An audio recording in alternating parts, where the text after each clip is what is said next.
Welcome back to my channel. I will be sharing with you a video from Scott Ritter and his explanation as to what Israel can expect from Iran if in case they decide to strike Iran again in the future, or if in the case Iran is striking Israel as a retaliatory act for the attack on their country on October 26th. We'll talk more about all of these details.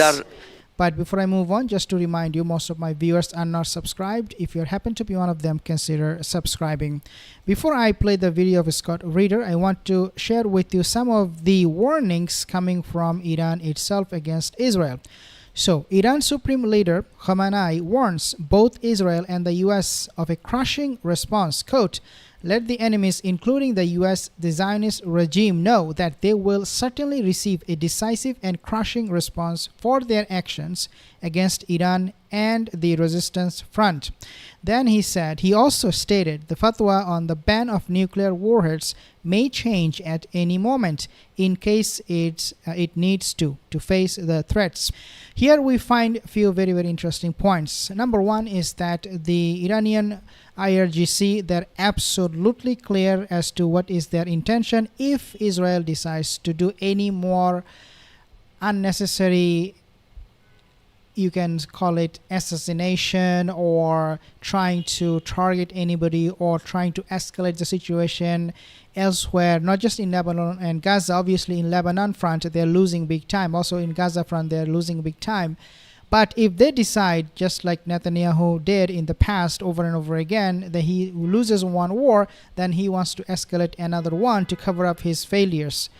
If he decides that, if he thinks that this is what he's going to be doing going forward, then what we will see from Iran is absolute devastating response. And this is why we see IRGC, they're always threatening Israel against any further action that will harm the peace in the Middle East. And it is already very chaotic, but if they want to make it much worse, then it will be met with severe response. Now there is this news: Iran tells the West to control IRGC. "We do not seek to expand the war, but we will cut off every hand that attacks our country." So this is what is leading up to what Scott Ritter said recently, that Israel has been destroyed by Iranian missiles. Any aggression from Israel or its supporters will be met with a stronger response than before. We are not advocates of war, and we call on America, Britain, France, and Germany to stop supporting Israel.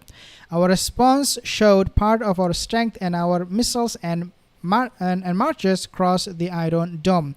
And this is so true, because we have seen Iron Dome is ineffective. They are not able to prevent any of those projectiles coming into the state of Israel.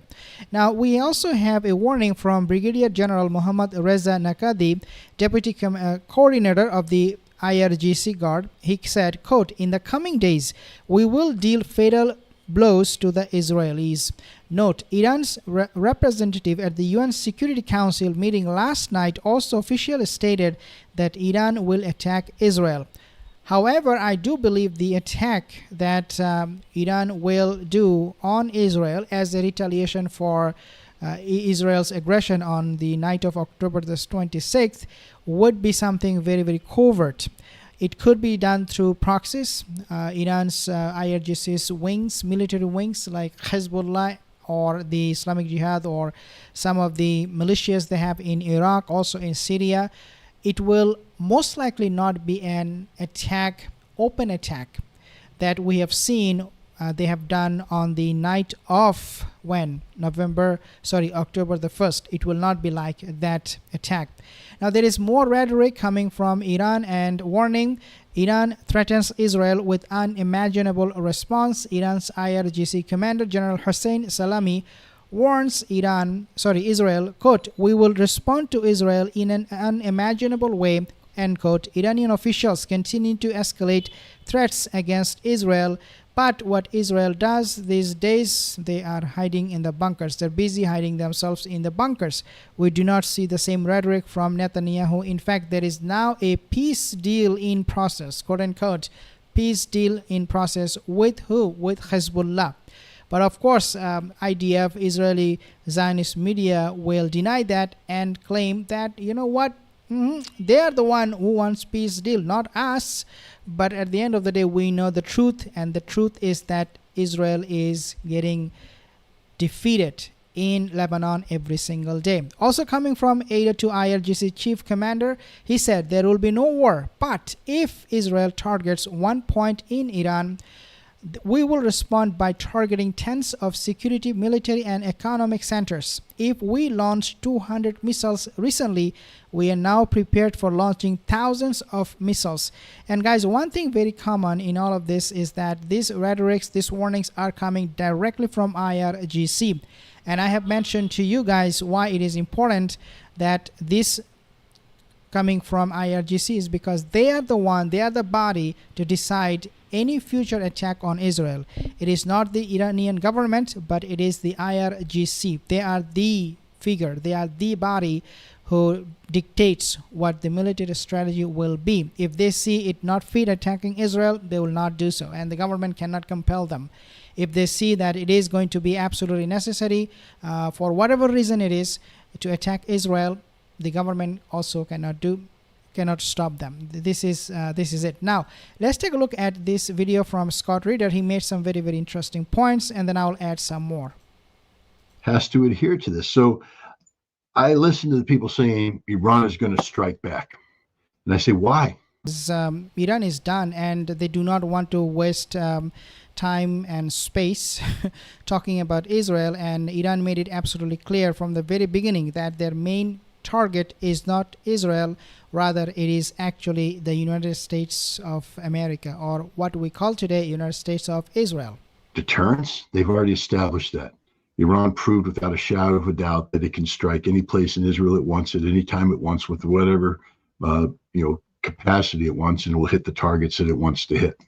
They've proven that. Israel does not have a missile defense shield, either on its own or in cooperation with coordination with the United States and European allies, that is capable of stopping Iran's ballistic missiles, especially. Well, forget about ballistic missiles. They cannot even intercept those drones. Netanyahu, I have reported on this in my other video, he's in the bunker. Bunker boy, BB, bunker boy. This is what it is, BB, bunker boy. He's under the bunkers.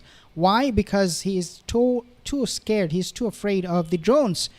Can you imagine him bragging and boasting about having that kind of defense system where he's basically saying we are invincible, and they have installed THAAD missile system from United States when they cannot even protect their own prime minister. He cannot even protect his own life from those drones. Therefore, all of this missile system in Israel right now, they're all paper domes. When employed the way that Iran does, with mass attacks using missiles of varying degrees of technology and the tactics, separating warheads, decoys, maneuvering warheads, hypersonic missiles, all of this together overwhelmed the Israeli defense systems, and Israel couldn't stop the attack. So Iran has made it clear that it can attack Israel anytime it wants. Israel was supposed to send a signal to Iran saying, yeah, but you're going to pay it. You could pay a heavy price if you actually tried to hit us really hard. Israel didn't send that signal. That signal was not received. That's exactly what I just told you guys. And when I showed you all of these warnings from IRGC, all of this, one by one, all of this, there is absolute no comment from IDF, the Israeli terrorist forces, or from the Israeli government saying that if you guys attack us, we are going to be just destroying you. That kind of rhetoric is not coming from Israel whatsoever. Why? Because they know they cannot defeat Hezbollah, Hamas, let alone defeating Iran. And so the Iranians, they don't have to convince Twitter. They don't have to convince Telegram. They're not here to win the argument in Danny Haifong's chat on the stream. Iran doesn't care about any of that. Iran cares what the principal players think And Iran is a mature state, and they know what Israel knows. They know that Israel knows that Israel's attack didn't succeed. And they know that Israel knows that Iran's attack did succeed. And that if they want to continue this game, Iran has the upper hand. That's deterrence. And so why would Iran have to continue this game? Iran right now, go back to the strategic intent to support Hamas. Hamas is winning. I know that's hard for a lot of people to accept because they look at Sinwar being assassinated, and they look at, he wasn't assassinated, by the way, he was killed in combat. They look at, the casualties that Hamas is taking. They're looking at the genocide being carried out against the Palestinian people by Israel, and they're saying, how could you possibly call that a victory? Well, if you watch my videos, you can clearly see why and how Israel is being defeated by Hamas every single day.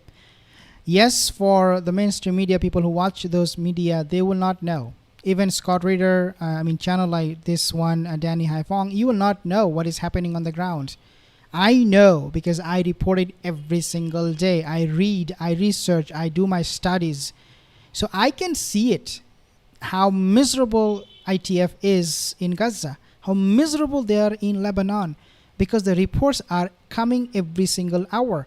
And we know what is happening, and we have footage, we have videos to back those up.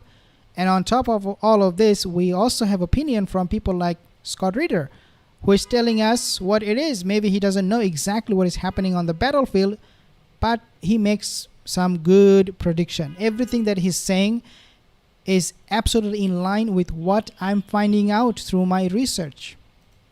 Well, I've always said that the victory in the Gaza conflict is defined by Israel's objectives when compared and contrasted to Hamas's. Israel said that victory for them is the destruction of Hamas as a political force and as a military force. Well, they can say whatever they want, whatever they like, but we know everything they say, they are not able to accomplish none of those things. This is absolute pathetic for Israel, and what they are going to be doing under Donald Trump is something much more disastrous, because I don't think Donald Trump will just give them free money, free weapon, without dictating Netanyahu what he should be doing next. Right now, the Israeli army is collapsing. Don't take it from me. There's a retired Israeli brigadier general out there right now who's saying that the Israeli forces are so demoralized, going back into Gaza for the third, fourth time, fighting over the same territory that they thought they had conquered before. Now have to go back in the same place that their buddies died last time. New buddies are going to die, or they're going to die. The desertion rate in the Israeli army right now is between 12 and 24%, depending on the unit. Wow. Some reservists are just saying, we ain't going back. We're not doing it. We're not going to Gaza, and we damn sure aren't going to southern Lebanon. That is a death trap. Hezbollah is kicking their butts. I know, Scott, what are you talking about? They're blowing up tunnels, baby. They're blowing up tunnels. They show videos of Hezbollah guys surrendering and all that. Yeah, that's happening. No, Scott is 100% right, 110%. And we have those footage, we have those reports. Just yesterday, or actually today, Hamas killed 15 Israeli terrorists. 15, guys, in just one day. They're conducting 3 different attack raids, whatever you call it, on the ITF forces in Gaza. So what Scott Ritter is saying here is like, he knows it. He knows it all. I mean, this is an expert. This guy he knows it all. And so what he's saying, you have to trust his words. Even though I know a lot of people, they don't want to trust him. They don't want to say, oh, Scott Ritter is the best guy out there. Some special Zionists, they don't like him. Thank you guys for joining this session also.